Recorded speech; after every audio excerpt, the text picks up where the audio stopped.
Hey everyone, in this video I'm continuing on with my Hellblazer coverage, covering Volume 5. Now I have decided to split up Volume 5 into two videos, so this video is going to cover the conclusion of Jamie Delano's run with the Golden Child story arc, and then in my next video I will cleanly begin the Garth Ennis Hellblazer storyline with Dangerous Habits.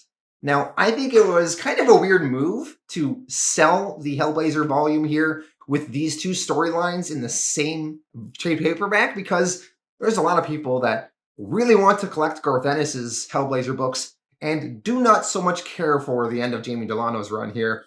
So yeah, that's why I'm splitting this one up into two videos. Now, let's focus on Jamie Delano here. Now, I think his run has been a little bit of a mixed bag, and I think his concluding story arc here is also a mixed bag. Now, there is some interesting things explored in this storyline, revolving a character known as the Golden Boy or the Golden Child, which is kind of a alternate reality John Constantine, because we learn that apparently John Constantine had a twin brother that died in the womb, and we will see some of that explored in this story arc here. So while I think a lot of this volume here doesn't work so well, there is some interesting tidbits in here, and we will see how Jamie Delano wraps everything up. So at least from that perspective, it should be interesting. So let's dive into it. Let's see how Jamie Delano ends his run, and then be sure to stay tuned for my final thoughts at the end, where I will discuss my thoughts on this story arc and Jamie Delano's run overall. So yeah, let's dive into it. Hellblazer Volume 5, Dangerous Habits. I will be splitting this volume into two parts. This video is part 1, The Golden Child story arc, written by Jamie Delano, artwork by Phillips, Steve Pugh, and Dave McKean. This story arc covers Hellblazer issues 34 through 40. Hellblazer issue 34, The Golden Child, part 1 of 7, The Bogeyman. John is now going to reconnect with his old hippie friends, the teenage psychic Mercury, and Mercury's mother, Marge. John has not seen them since the Fear Machine story arc, which ended controversially with the whole egg birthing a dragon and the whole Jala Quintiliacon nonsense stuff. So John, drunken and depressed, arrives at Mercury and Marge's trailer door. Mercury, who used to always seem very positive to John, now reaches into his mind and sees the events of the Family Man story arc and John killing the Family Man, and she sees in what a dark place John is at, and she believes John has poisoned himself, and she does not want anything to do with John now. Mercury warns her mother Marge to not let John inside their trailer, but Marge is too compassionate to turn John away, and she invites him in. John is deeply troubled. He reflects on his struggles and feeling lost in life. He also reveals how recently he was frozen in front of a police van during a riot, and he was saved only by his friend Errol, who is also another hippie friend from the Fear Machine story arc. And from Errol, John learned where Marge and Mercury were living now. Inside the trailer, tensions rise as John opens up about his despair and his inability to find meaning. John also makes inappropriate romantic advances towards Marge. She rejects, but still she continues to care for him. The teenager Mercury, meanwhile, is increasingly frustrated by her mother's willingness to take John in, despite his destructive presence. Mercury, she feels trapped in the cycle of John's self-destruction, and she fears for her mother's well-being. Hellblazer issue 35, The Golden Child, part 2 of 7, Dead Boy's Heart. In this issue, we will have a flashback story to John's youth as a child, and we will explore the themes of abuse, trauma, and John's dark childhood shaping his later self. So we see a young John Constantine and his sister Cheryl were staying with their abusive Uncle Harry and Aunt Dolly, while their father Thomas Constantine was away in jail. although John at this time as a little boy was just told his father was away on business. Cheryl is prepping for a date with a local boy, and she wants John out of the house for a while. Little John doesn't want to go though, so Cheryl bribes her brother to leave her alone by offering him some money and 2 Mars bars, as well as a smack on the head. So John, he leaves his sister for her date, and he goes off to play in the local quarry. The quarry is rumored to be home to a Bogeyman, although the supposed Bogeyman is actually just a hermit that lives in a shack in the quarry, but as a little boy with an imagination, it's a big bad Bogeyman. So there in the quarry, John encounters 3 older boys, kind of bullies. The bullies make fun of John, telling him that John's Uncle Harry in the pub told one of the other boys here, Dad, that John's dad is in jail right now for stealing women's underwear off of a washing line. So that is apparently what John's dad Thomas is in jail for stealing women's underwear. John, he ignores the boys shit-talking his dad, although it's true what they're saying. And John, he just tells the boys that he wants to be part of their gang. So the boys, as an initiation into their gang, coerce John into stealing a nudie magazine from the supposed Boogeyman's cabin down there in the quarry. If John steals a nudie magazine, he can join their gang. John, wanting to impress the older boys, agrees. So John sneaks down to the Boogeyman's shack down there, and he manages to see some of these magazines. He grabs one of them, but then the bullies betray John for jokes, and they start pelting the Boogeyman's tin shack roof with rocks, making a lot of noise, causing the Boogeyman inside to become alert.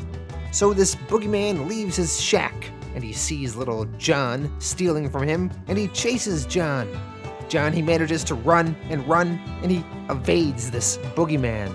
But John, as he is running, he trips and falls, and he finds some bones, some remains there. He discovers inside the bones what looks to be an old reddish stone. John believes that these bones belong to an old dead boy, probably a victim of the Boogeyman. And this reddish stone within the bones, that must be a fossilized heart of a dead boy. Now, this is partly John's imagination running wild.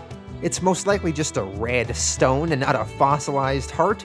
But to John, it's real, and it's actually a dead boy's fossilized heart. And John, he takes this heart with him, as he thinks it's pretty cool. John, he returns to the bullies and finds them tormenting a kitten. The bullies snatch the nudie magazine from John that he managed to steal. John argues with the bullies though. They were being mean and they betrayed him earlier, pelting the Boogeyman's shack with rocks, awakening him. The bullies ignore John and they start teasing him. They start burning him with cigarettes. And John, he starts fighting back from the bullies. He smashes one of their heads with that dead boy's heart rock. And John manages to slip away and run free. That night, as John is back home with his uncle and aunt, he is in bed, and he is nursing some of his injuries that he got from the day's adventures. And John, he has that dead boy's heart in his hands, and he imagines that the heart is able to absorb his pain. So he places the heart on some of his wounds, and he feels like his pain is seeping away. Well, John lies in bed. He overhears his Uncle Harry's violence towards his Aunt Dolly in the bedroom next door. Harry seems to be forcing Dolly into sex that she doesn't want. The next day, John's uncle is off to work, and John talks with his aunt. John, he asks his aunt about what he heard about his dad, about how his dad's in jail for stealing women's underwear. John, he doesn't understand it. If his dad was going to steal something, surely he would steal something valuable, not women's undergarments. John, just a little boy, doesn't understand how sex makes men do stupid things. John's aunt explains, "Men do some strange things in this world, boy. Things only God and them understand. Maybe you'll see clearer when you grow up. You'll be one of them then, you poor little sod."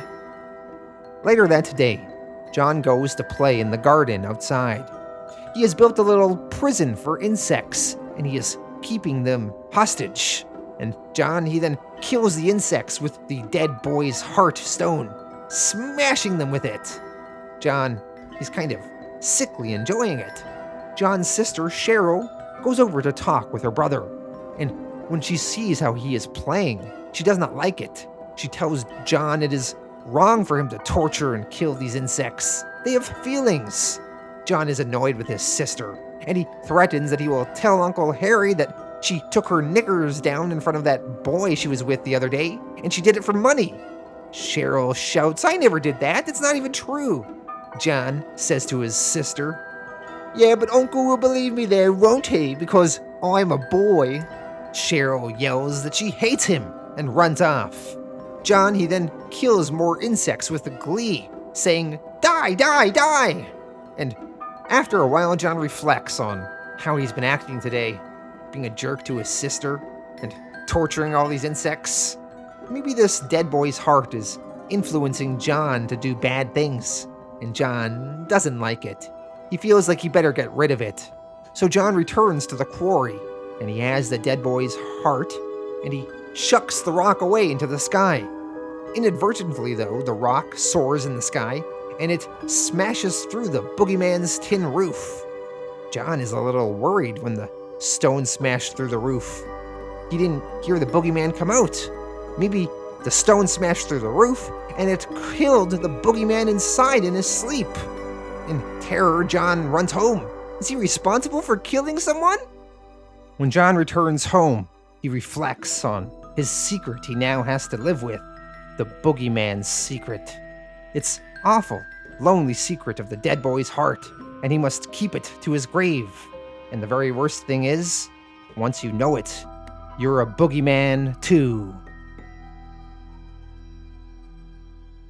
Hellblazer, issue 36, The Golden Child, part 3 of 7, The Undiscover'd Country.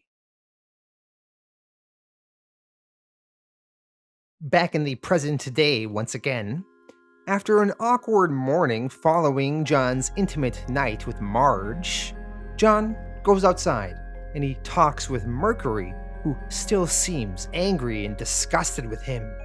Mercury tells John that she's seen what's inside his subconscious, and she can see everything. She says, "I can see the baby who killed his brother and his mother and nursed his guilt into a monster he couldn't kill."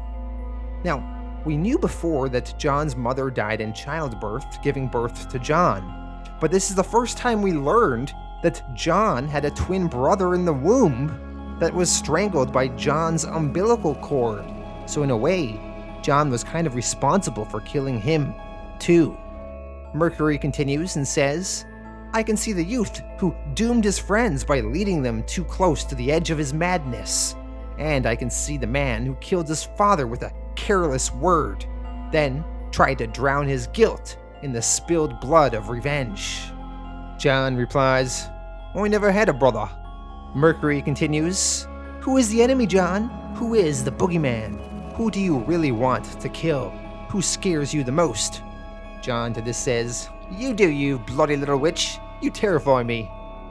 Their conversation continues, but eventually, Mercury, without warning, forces John into his astral form, and she guides him into the astral plane through his inner fears. Within the astral plane, they encounter a symbolic door that is tied to John's fear of death. And Mercury, she shoves John through the door. And on the other side of the door, John has a disturbing vision of himself as an elderly man forced out of a care home. In this horrific vision, John is faced by hellhounds, and he succumbs to his terror, and he falls into a river, and he begins to drown in that river in a panic. Meanwhile, in the real world, Mercury sees that John is drowning. He is dying. Mercury, panicked, yells out for her mother. Mercury's mother, Marge, runs over, and she performs mouth-to-mouth on John, and she manages to revive John just in time. John, he wakes up and spurts to life. At first, John thinks that maybe Marge was responsible for killing him, but Mercury, feeling bad, says that it was me that killed you. John, instead of being angry with Mercury, instead of dwelling on what happened, John just brushes it aside, and he brings the two women close by and jokes, "Now why would you do a thing like that? I thought you liked me." Mercury tries to give an answer, but John stops her and says, No, tell me later. Never tackle post-mortems before breakfast. That's what I always say." The two of them then walk off, arm in arm, to get some breakfast. Hellblazer issue 37, The Golden Child, part 4 of 7. Man's Work. Martin Ackland is a timid boy, bullied by his violent, domineering father, Archie Ackland. Archie is a butcher. Martin is a vegetarian who despises his father's work and his father's cruelty to animals. On Martin's birthday today, his father, Archie, forces him to eat meat during breakfast, and when he refuses, Archie smears meat on his son's face. He also beats his boy for good measure. He tells his son that today, his son is going to come with him to the slaughterhouse, believing it is time for Martin to learn to be a man by participating in the killing of pigs. Archie's mother tries to defend her boy to her husband, but Archie is too domineering to listen to what she says. Archie even playfully threatens his wife with a knife. Meanwhile, John Constantine, Marge, and Mercury are stranded nearby with a broken-down van. While John and Marge argue about repairs to the van, Mercury explores the area, and through her exploring, she meets Martin Ackland, who is hiding in the bushes nearby. The two of them talk and quickly bond. Mercury, using her psychic powers, senses Martin's pain and fear, and she invites Martin to come back to the van with her. Now, when Marge sees Mercury bringing another troubled soul over to them, she is concerned. John observes that Mercury's instincts might be right though, and she also seems to fancy the boy, so what harm could it do? When Archie arrives to retrieve his son Martin at the van, tensions escalate. Archie berates his son for associating with these peaceniks, and he drags his boy away, ignoring John's attempts to intervene. Mercury, she is drawn to Martin and becomes determined to help him, even as her mother worries about the trouble this might bring. Mercury, she follows Martin to the slaughterhouse nearby where he was brought, and she keeps a watchful eye on him. At the slaughterhouse, Martin is horrified by the pig's fear and suffering and slaughter. When he accidentally releases a pig in a moment of defiance, Archie retaliates by grabbing his son Martin and throwing him into the pig pen and mocking his son for his empathy.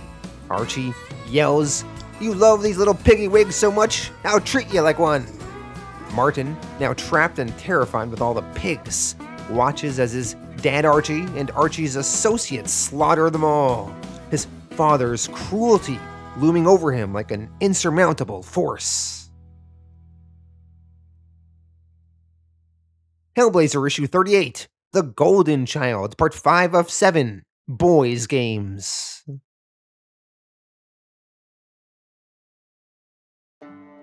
This issue picks up with Mercury witnessing the sadistic abuse of Martin Ackland by his father, Archie, and his cruel companions at the slaughterhouse.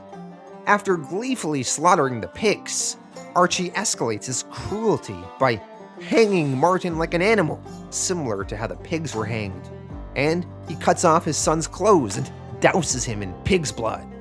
Mercury, watching this from afar, is outraged, and she tries to intervene, and she shocks Archie with a nearby cattle prod, gaining temporary control of the situation.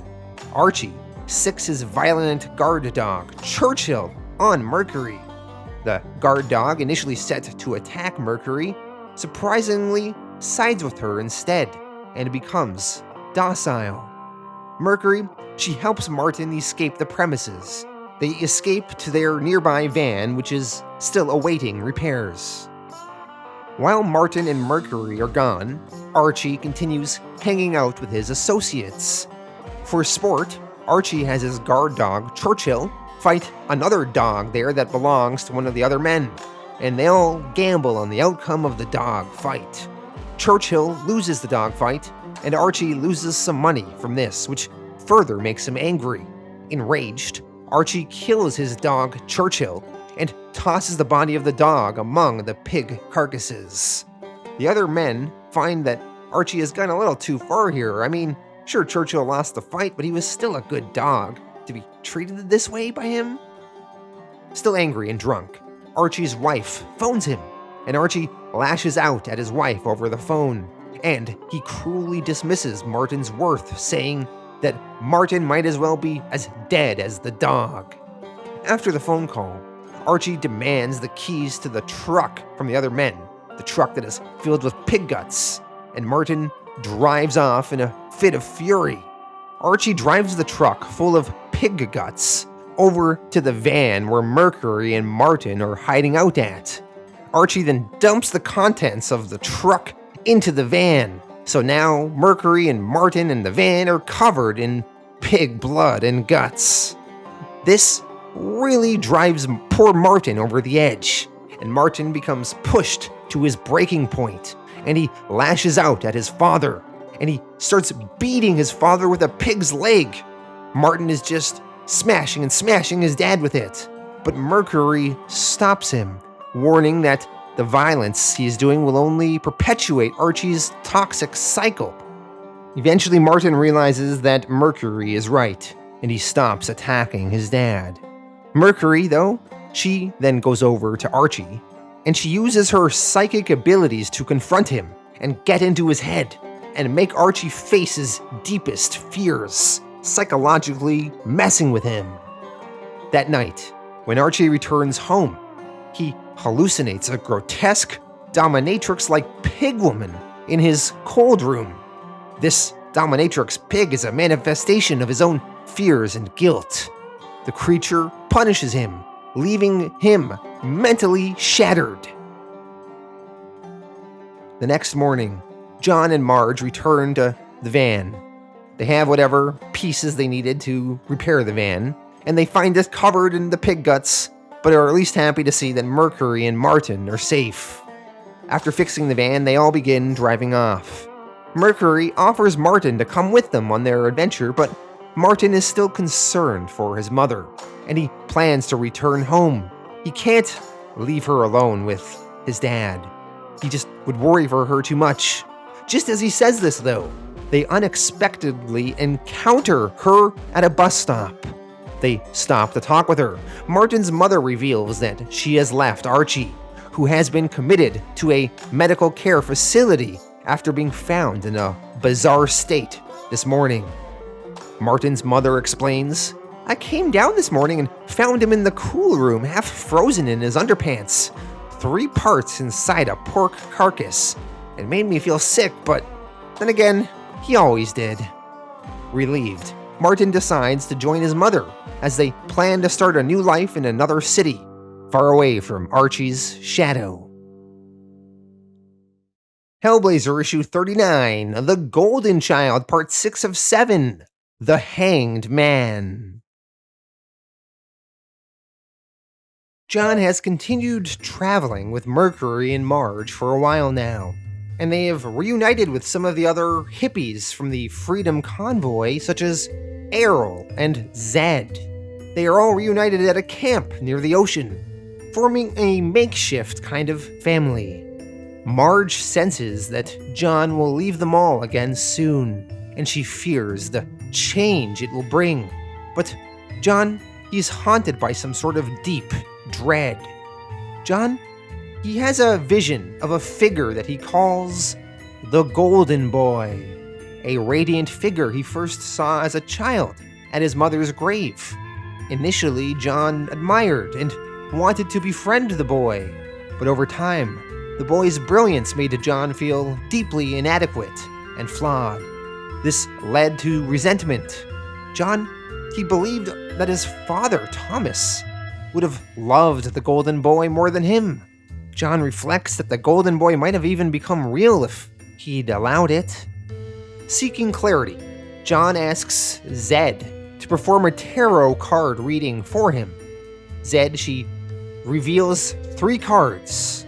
The first card, the Hanged Man, represents who John is. The second card, the Tower, represents what stands between John and who he is meant to be. And the third and final card, the Magus, or the Magician, is John's destiny. It is who he wants to be, his idealized self. John, he then has a vision of his past. During this vision, John recalls his birth, and he learns the horrifying truth. In his mother's womb, John was a sickly infant, very weak, but he survived by unintentionally causing the death of his healthier, more robust twin brother, who John now sees as the radiant golden boy. This act of original sin, John killing his twin, has defined John's life, shaping his guilt and suffering. John's father, Thomas, upon hearing the news back then of his wife's death and the death of one of his boys in the womb, specifically the healthier, more robust one, now seeing the remaining child, John, the sickly one, Thomas said to the doctors, "That's not mine. Take it away. There's been a mistake. Where's my baby? Where's my wife?" The doctors told Thomas, "I know it's a terrible shock, but I assure you there's no mistake. This is your son." Thomas to this said, "I don't want it.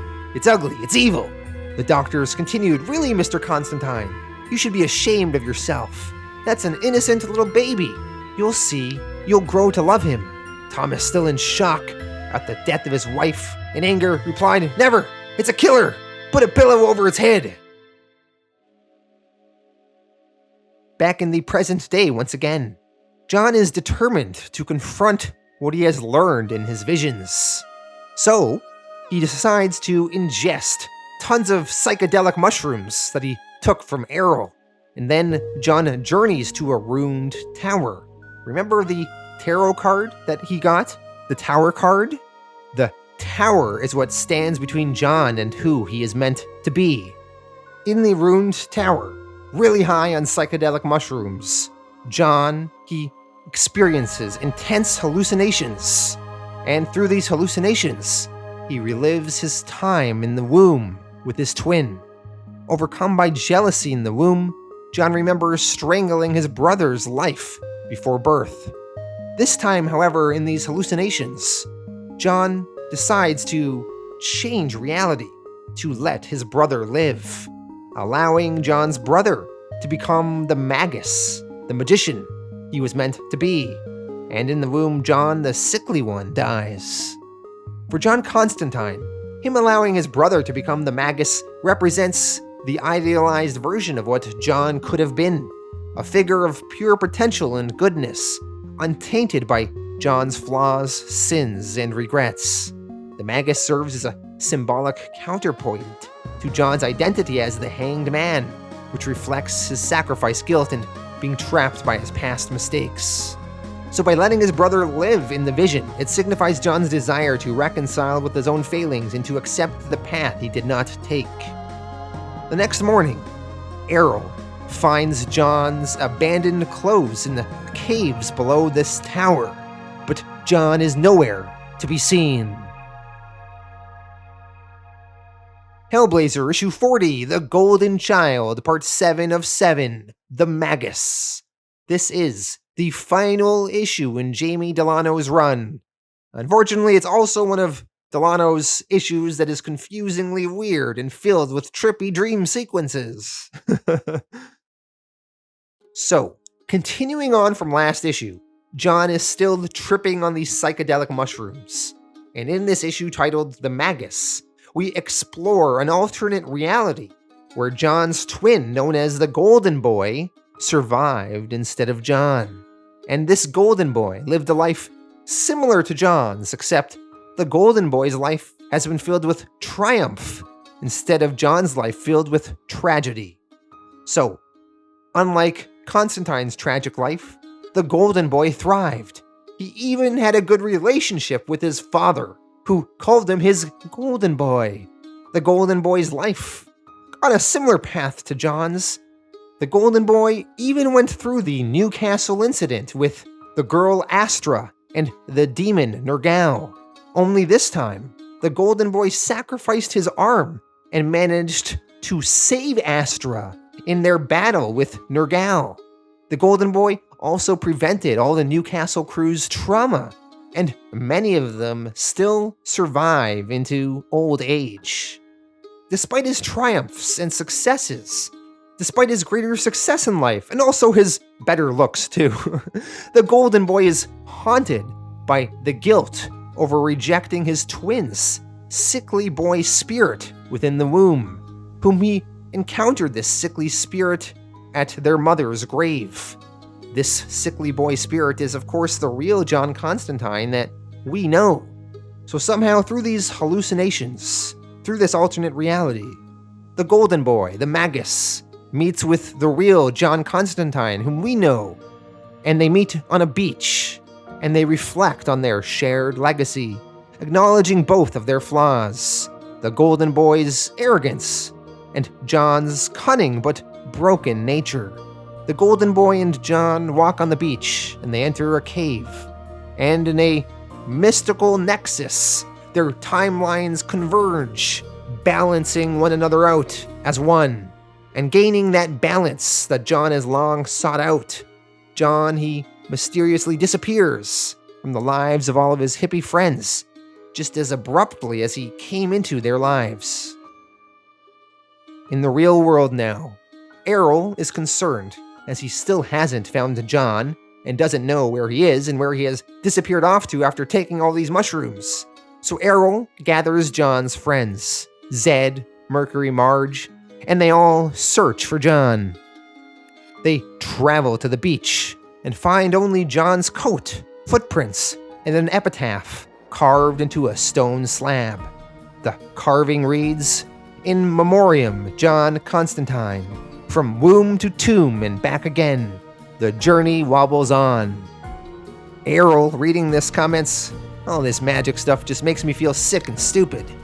Zed to this says, "Hey, don't take it personally, lover. Nobody understands everything. We just get momentary glimpses of something massive going on.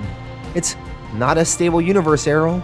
You need more than one life's experience before you can begin to see the subtle complexities in the patterns of growth and decay." Nearby, Zed discovers a tarot card of the Magus, and she adds, "And probably you'd live and die 1,000 times to get to be a Magus." Seeing this card here signifies John's transformation and the infinite cycle of life, death, and enlightenment. And John disappearing marks the end of this chapter in John's story, the end of Jamie Delano's story. But of course, the story will go on. As the epitaph said, "From womb to tomb and back again, the journey wobbles on." And with this, we end the Golden Child story arc and the end of Jamie Delano's run.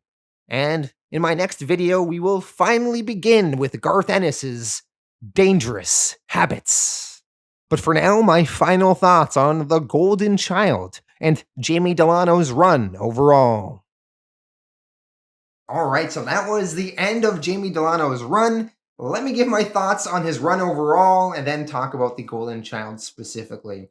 So, I think Jamie Delano's run was a mixed bag. There are parts of it, though, I think he really did a good job on. So, we gotta give credit to Jamie Delano for establishing a lot of the world of John Constantine. Now, sure, Alan Moore created John Constantine in the Swamp Thing comics, but Delano really kind of fleshed out John's world, gave him some supporting characters, established a lot of the things with John. So credit there to Mr. Delano. Very good stuff.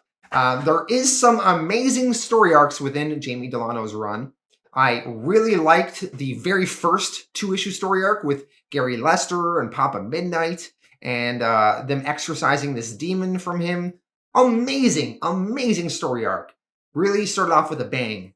There was a Vietnam one-shot where this guy is sort of having PTSD and imagines all this stuff. Another great one-shot by Delano. We had the Resurrection Crusade stuff, meeting John's family, his sister, his niece. We had the whole Newcastle incident explored, which was great. We had the demon Nergal and John's sort of battling with him, which was very interesting and exciting stuff. So a lot of great things from Delano in the beginning on Hellblazer here.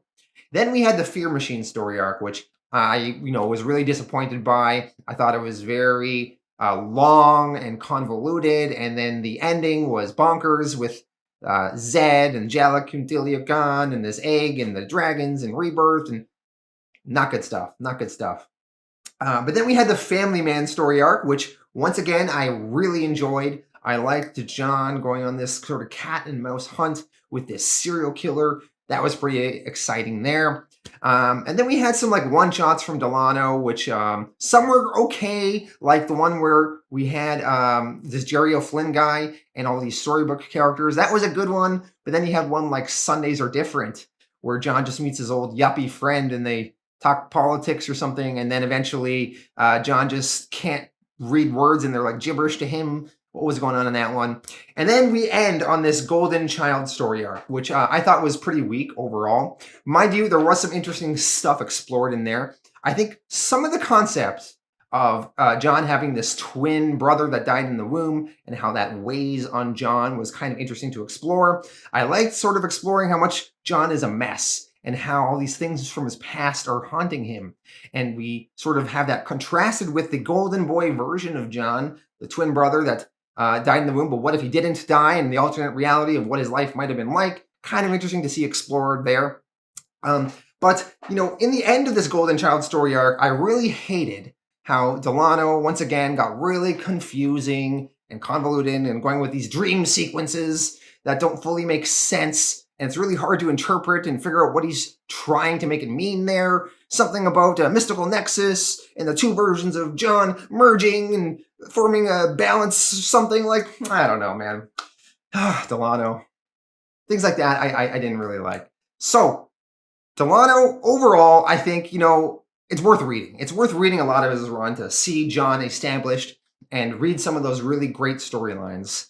And even some of the bad storylines, you kind of want to read those too so that you can learn a little bit more about John. But a lot of Delano's run was a little bit of a slog to get through. So, very mixed on his run overall and very mixed on the Golden Child too. But I still had a good time reading Delano overall, and I'm glad I did it. So I'm going to give the Golden Child story arc here a 6.5 out of 10. So that's what I thought about that. But on the whole, I had a good time with Delano, and I am really excited to finally get to Garth Ennis.